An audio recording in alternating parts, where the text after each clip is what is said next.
அதனால் காஃபி போட்டு குடிக்கலான்ட்டு.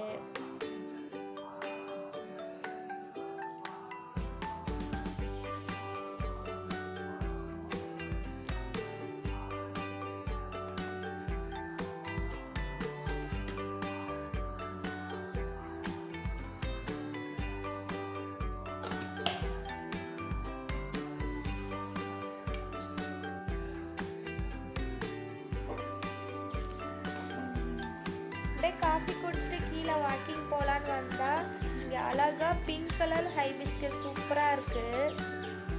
மார்னிங் வேறு நல்லா குருவி காக்கா எல்லாம் கத்திட்டு சூப்பராக இருந்துச்சு. க்ளவுட்லியாக இருந்துச்சு, வேறு ஸ்கைலாம் நல்லாவே இருந்துச்சு. வாக்கிங் போக குளு குளுன்னு இருந்துச்சு. காலையிலே ரெயின் வரவும்